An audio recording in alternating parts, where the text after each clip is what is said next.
si Joanna po ay merong inuming ano. Kailangan po uminom ni Joanna ng gamot. Apo.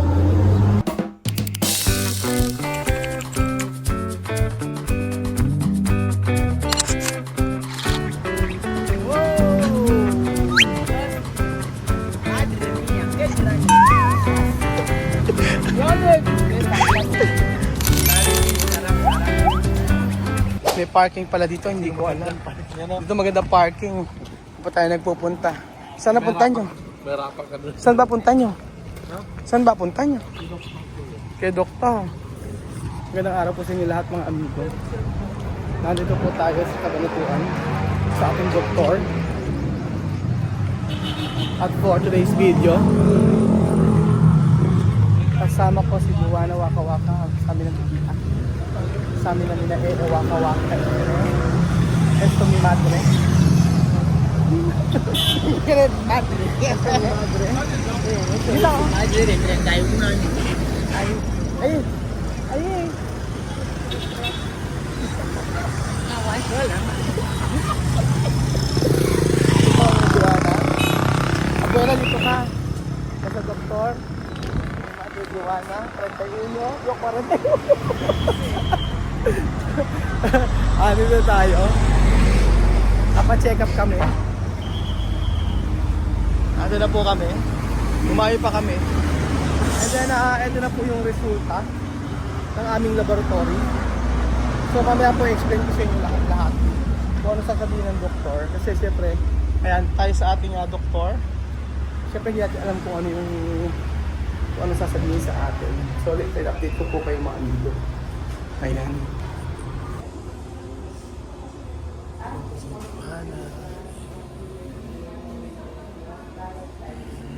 So, ayan po mga amigo. Doctor, service? No, yo solo tú hacer el cuando tú hacer el pis que tiene que ya. No, yo explicar. So, ayan po mga amigo. Tapos na namin pa-check up. At taga namin chinek up. Siguro mga 20 minutes kami kinakausap. So, nabasa na po yung ano.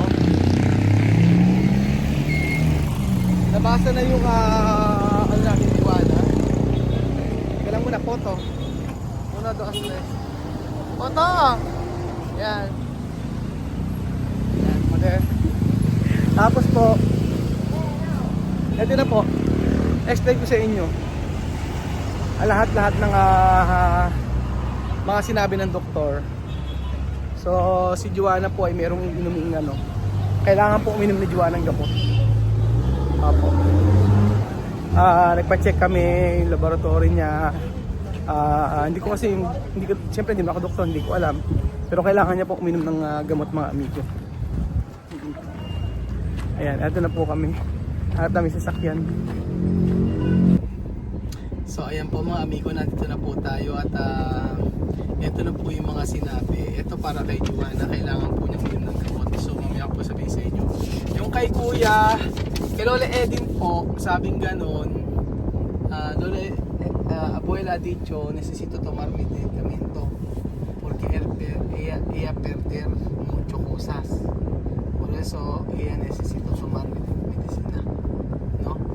Yun, kay Mami Eden, di inom ng gamot kasi marami nagkaroon na siya Alzheimer at continuous pa rin yung ibang gamot niya. Pero yung blood pressure ni Mami Eden, okay. So, todos está bien solo de no, olvidar, no? Doktor dice, okay naman lahat. Ang problema ng kay Lola Eden, yung kanyang blood, yung kanyang sa lagi nakakalimutan niya. Ganun po. So, yun. Tapos, sa akin po mga amigo, ayan, sasabihin ko sa inyo, yung fasting sugar ko, wala akong diabetes mga amigo. Yun ang thanks. Uploader po, favor. Para Kuya Raul. Wala. Antes de tomar medicamento, no? Ahora sacar. Yo no necesito tomar medicamento solo de tensión. Kasi lahat mga amigo ng gamot ko tatanggalin na.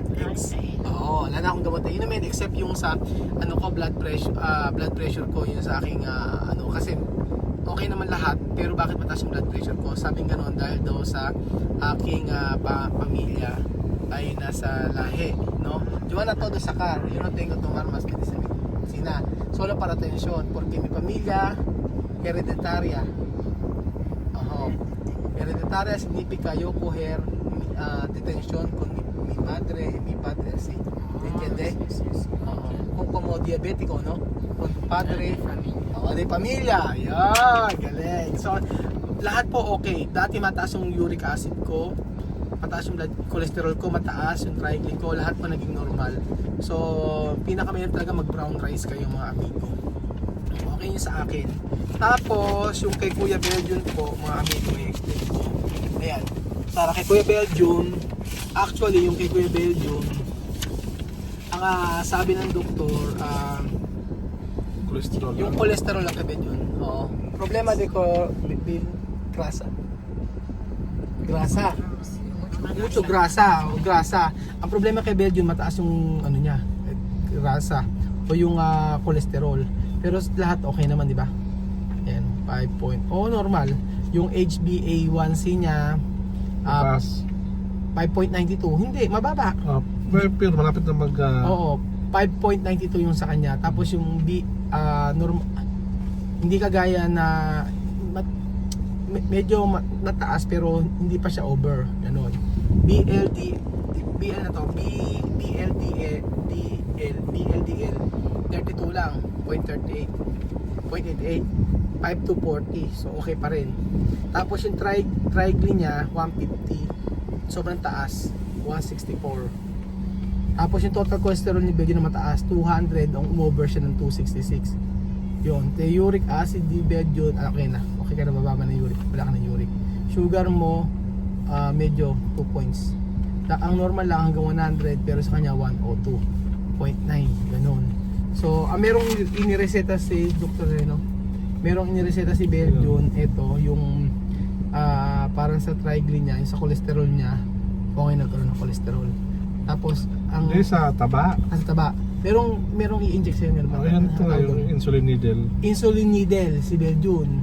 Magsasaksak siya para matanggal yung ano, no? Taba. Taba. Para mawala yung taba. Pumayat, para pumayat. Oh, Joanna, Bill, poner, suero, suesto, para sa...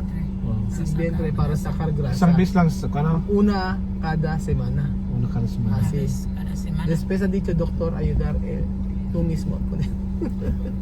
¿Qué? Tú puedes poner. Sí. Tulong, siya, pwede tulong. 1,003, 1,004. Mahal lang, pero muy caro. Muy caro. 90 mil? 90 mil. 90 mil. Ang mahal yung sinasaksak para pampapeta, no? Sacar grasa. Para sa kargrasa, ang mahal. Ayun. Pakamahal. Ito yung kay Joanna. Ito para, ayan na. Para final, para Joanna. So, ayan. Examine din po si Joanna. Chinek din po lahat-lahat. So, ayun siya sabi ko po. Fasting sugar ni Joanna. O, mira, Joanna, 2 azúcar. Azúcar, la cuerpo. Ay, bien. Muy bien. O, di ba? Tomar. Oh! San Miguel. Está bien. No. 89. 70 hasta 100, 289. Está bien.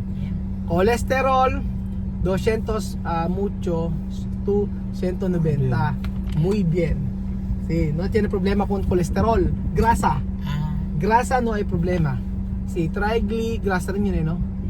Sa Triglyceride. sa Ano yun? mga fats. Eso, triglyceride, grasa también. No mucho, solo 75. Mucho, 150. ¿Entiende? Ayun.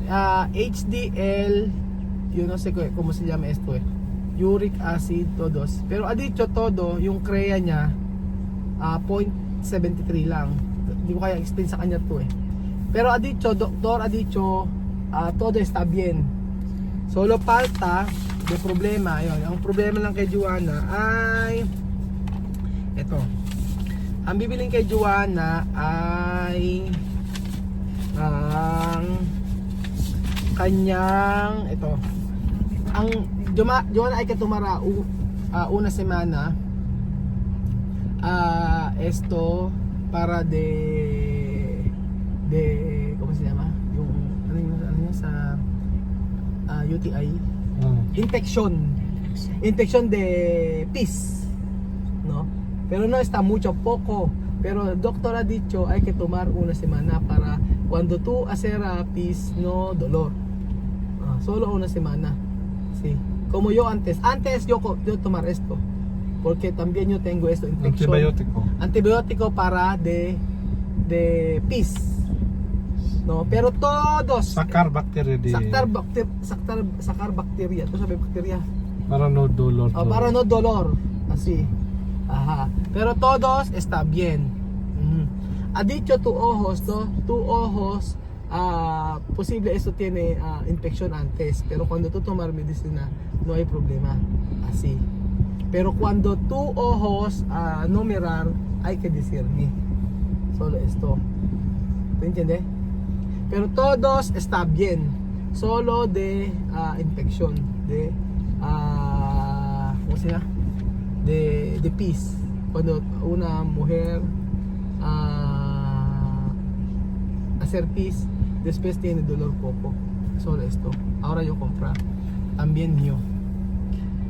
Ayun, ang gagawin kay Joanna, iinom siya para sa UTI niya. Sa UTI niya kasi sobrang taas po ng ano niya. Hindi naman mataas, pero yung meron siya infection sa pag-ihi niya. Pero I think normal naman yun sa babae siguro. Ganun. Pero konting-konti lang, pero normal lahat. Oo, yun. So, congratulations sa amin. Sa akin mababa kayo. Joanna, aplaudir para todos! Por favor! Parang walang gana. Aplaudir po ko! Okay, para abuela! Después, ¿dónde San Miguel? Navera.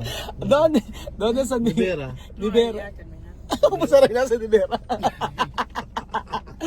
Para está bien. ¿Dónde San Miguel? Ahora triste porque terminado San Miguel. Ahora, ¿dónde San Miguel Beer? Ya terminar. Ahora, vamos a compra. Okay, Joanna, no pa hay problema con tu cuerpo. Solo de pis, ya está. Después, así. Bang, bang, bang. Okay na yon mga amigo. Kasi napacheck siya. At least napacheck natin si Joanna. At nga yan, malinaw na po mga amigo na wala siyang sakit.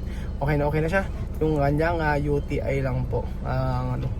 So sa mata naman yan, pagka daw sumasakit, sabihin daw para maging maipacheck talaga. Yun ang sabing ganun. Kasi ngayon wala naman daw siya nararamdaman at saka hindi naman na lumalabo yung kanyang paningin. Ganun po mga amigo. So thank you so much po sa panonood ng episode na ito. At okay na. At least may peace of mind tayo.